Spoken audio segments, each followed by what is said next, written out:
Hello tout le monde, j'espère que vous allez bien. Aujourd'hui, on va parler des tractions. Je vais vous partager en 3 étapes la méthode qui m'a permis de savoir réaliser des tractions en environ 12 semaines. Et si votre objectif c'est de savoir passer vos premières tractions, alors cette vidéo vous sera très utile. Mais avant ça, je vous invite à vous abonner à ma chaîne pour ne louper aucune de mes vidéos.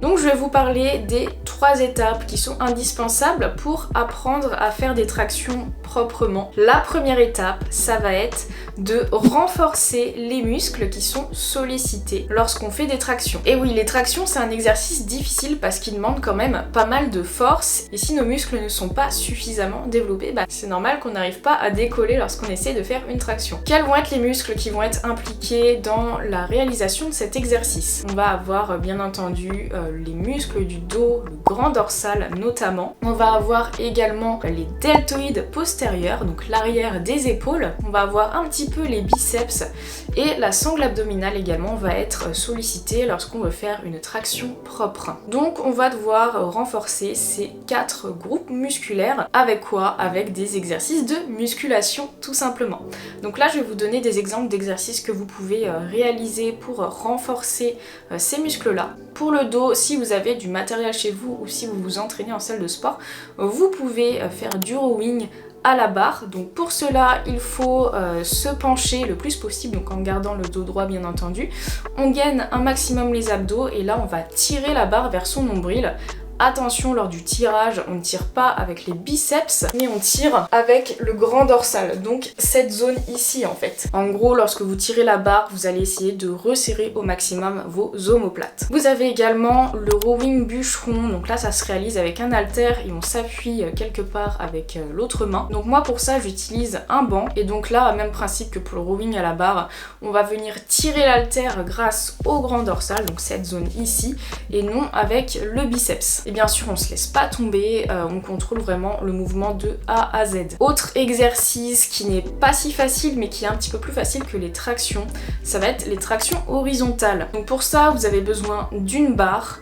Plus la barre va être basse, plus vous serez parallèle au sol et plus ce sera difficile. Donc vous pouvez commencer avec la barre assez haute si vous avez du mal et au fur et à mesure baisser la barre pour que ce soit plus difficile. Donc vous allez vous tirer pour avoir la poitrine qui se dirige vers la barre. Lorsque vous vous tirez, vous resserrez bien vos omoplates. Vous bombez bien le torse. Si vous n'avez pas de matériel chez vous, vous pouvez faire ça sous une table. Autre exercice pour le dos également à réaliser en salle de sport, on va avoir les exercices de tirage comme le tirage horizontal. Donc pareil, quand on tire, on vient resserrer les omoplates. Et le tirage vertical, donc mouvement qui ressemble pas mal aux tractions. Pour renforcer l'arrière de vos épaules, donc les deltoïdes postérieurs, l'exercice phare, ça va être l'oiseau. Haltère. Vous pouvez le faire de plusieurs manières différentes. Moi, je préfère la faire sur un banc incliné. Mais là, vous allez écarter vos bras tout en resserrant vos omoplates sur les côtés. Et là, vous allez bien sentir l'arrière de vos épaules. Si vous n'avez pas de banc, vous pouvez bien sûr le réaliser debout, le buste incliné au maximum. Et vous faites le même mouvement. Pour le biceps, on va faire du curl biceps, n'importe quelle variante. Moi, j'aime bien faire du curl biceps à la barre ou aux haltères. Erreur très commune sur cet exercice, c'est de mettre trop lourd et en fait de balancer les bras comme ça. Il faut vraiment que cette partie-là de votre bras, elle soit fixe et que ça soit seulement l'avant-bras qui bouge. Et pour améliorer votre gainage, vous pouvez faire du gainage abdominal. Donc l'exercice de la planche. Attention quand vous faites cet exercice-là de ne pas être passif. Il faut vraiment que vous contractiez vos abdos volontairement et votre périnée également. Donc ça va être un petit peu plus difficile. Après, ça sert à rien de rester le plus longtemps possible en position de planche. 30 secondes à 1 minute. Si vous contractez bien vos abdos, normalement c'est censé être difficile. Maintenant que vous avez compris comment est-ce qu'on renforce les muscles impliqués dans les tractions, la deuxième étape, ça va être de commencer à faire des tractions tout simplement. Mais pour que ce soit plus facile, vous allez commencer avec un contrepoids. Donc en salle de sport, il est très probable que vous ayez cette machine, donc la machine à traction avec contrepoids, qui est quand même extrêmement pratique. En fait, plus vous allez mettre lourd sur cette machine, donc plus le contrepoids va être important et plus ce sera facile. Par exemple, si vous mettez l'équivalent de votre propre poids, vous arriverez à vous soulever facilement et ça vous demandera pas de force en fait, parce que vous allez rien soulever. Et c'est très pratique ça si vous voulez apprendre à faire le mouvement. Donc à bien essayer de monter le torse bombé en resserrant vos omoplates, et au fur et à mesure des semaines vous pourrez diminuer le contrepoids, comme ça sera un petit peu plus difficile et vous gagnerez en force au fur et à mesure sur cet exercice, bien sûr en parallèle des autres exercices de renforcement. Si vous n'avez pas cette machine, ce n'est pas grave, vous pouvez utiliser des élastiques que vous mettez entre la barre de traction et vos pieds, ça fait office de contrepoids. Alors ça sera pas aussi important que les contrepoids qu'on peut mettre sur la machine à contrepoids, mais c'est quand même très utile. Il y a plusieurs niveaux de résistance dans les élastiques, donc achetez-en plusieurs, achetez vraiment une grosse résistance.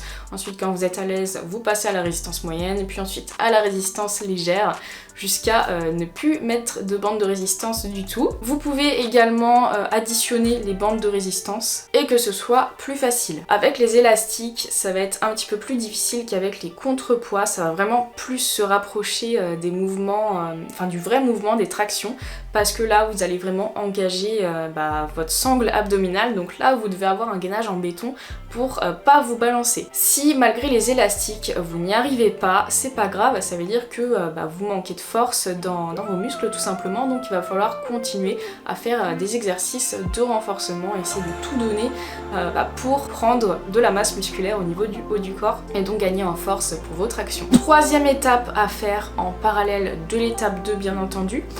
Donc cette étape va vous permettre d'améliorer la qualité de vos tractions pour au final être capable de faire des jolies tractions et pas des tractions complètement dégueulasses. Comment on réalise une traction de bonne qualité ? On a un corps qui est fixe, c'est-à-dire on se balance pas, on est bien gainé. On a le torse bombé, c'est-à-dire les omoplates serrées, et on monte suffisamment haut pour que la tête dépasse de la barre. Exemple de traction qu'on ne veut pas faire, et là je remercie vraiment Gwen pour la démonstration parce que moi j'étais pas capable de faire ça, c'est de se balancer, de prendre de l'élan, de faire un petit peu n'importe quoi, de céder de ses jambes. Ça on veut pas faire. Peut-être que c'est ce que vous faites aujourd'hui parce que vous n'arrivez pas à vous soulever autrement, mais on va apprendre justement à être vraiment fixe, à être vraiment bien gainé lorsqu'on monte. Donc bien sûr Gwen exagère vachement sur ces images d'illustration, mais je pense que vous avez compris ce qu'on veut éviter. Et ce qu'on voudra éviter aussi, c'est de faire des tractions sans serrer les omoplates. Ça j'ai pas réussi à faire la démonstration, mais en gros, j'essaye de vous la faire comme ça. En gros, lorsque vous allez tirer, au lieu d'être comme ça, donc les omoplates bien serrées quand vous remontez, en gros vous aurez le dos rond et vous serez comme ça. Et ça j'ai pas réussi à le refaire sous une barre de traction, mais faut vraiment éviter parce que vous risquez de vous faire mal. Donc pour apprendre à faire des tractions de qualité, qu'est-ce que vous devez mettre en place concrètement ? Vous allez devoir, vous pouvez vous concentrer sur la partie excentrique de la traction. La partie excentrique, ça va être le moment en fait où on va descendre. Si vous ne savez pas encore faire vos tractions, c'est pas grave. Ce que vous faites, c'est que vous prenez de l'élan pour vous mettre en position haute directe. Vous restez bloqué à la position haute et ensuite vous allez contrôler la descente, tout simplement. Vous allez bien vous concentrer au niveau de votre grand dorsal pour descendre. Et voilà, ça c'est la partie excentrique du mouvement sur laquelle vous pouvez vous concentrer en attendant de savoir faire votre action complète. Vous pouvez également travailler en isométrie. L'isométrie en gros c'est du gainage. Donc vous allez vous mettre en position haute donc de votre traction et vous allez rester comme ça le plus longtemps possible en ayant la bonne position, c'est-à-dire le torse bombé, omoplate serrée et la tête au-dessus de la barre. Et voilà, vous essayez de rester le plus longtemps possible. Donc au début vous arriverez peut-être à rester 1, 2, 3 secondes et au fur et à mesure vous arriverez peut-être à rester 10, 15 secondes et ce sera un beau progrès. Ce que vous pouvez faire aussi pour éviter de monter avec un dos rond et des omoplates non serrées, c'est de vous entraîner à serrer vos omoplates. Donc pour ça, vous vous mettez bras tendus sous votre barre de traction et vous essayez tout simplement de serrer vos omoplates. Donc vous n'allez pas faire une traction, vous allez juste monter de quelques centimètres grâce au resserrage de vos omoplates. Donc voilà les 3 étapes pour savoir réaliser des tractions. Donc comment concrètement mettre ça en place? Donc la première chose à faire, c'est d'avoir un programme de musculation du haut du corps où on va mettre l'accent sur les muscles engagés dans les tractions. Donc le dos, l'arrière des épaules, les biceps et éventuellement la sangle abdominale. Mais je vous conseille d'avoir un programme plutôt complet pour le haut du corps, c'est-à-dire ne pas oublier les pectoraux, le reste des épaules, les triceps, pour avoir un développement musculaire équilibré. C'est super important. Mais du coup, dans votre programmation, essayez d'intégrer les exercices que je vous ai cités lors de la première étape. Et l'idéal, c'est vraiment de faire 2 séances haut du corps par semaine. Ensuite, une fois que vous avez réussi à développer un petit peu votre haut du corps, vous pouvez commencer à travailler les tractions avec contrepoids ou élastique. Moi, c'est vraiment faire des tractions en contrepoids qui m'ont permis de savoir en faire. Avant, j'étais vraiment pas capable de me soulever. J'étais même pas capable de faire une seule traction et en à peu près 12 semaines, j'ai réussi à en enchaîner plusieurs. Et donc pour ça, en fait, j'ai utilisé la machine à contrepoids. J'utilisais cette machine 2 à 3 fois par semaine et je faisais 3 à 4 séries à chaque fois. Donc au début, j'utilisais le contrepoids avec mon propre poids et au fil des semaines, je réduisais le contrepoids.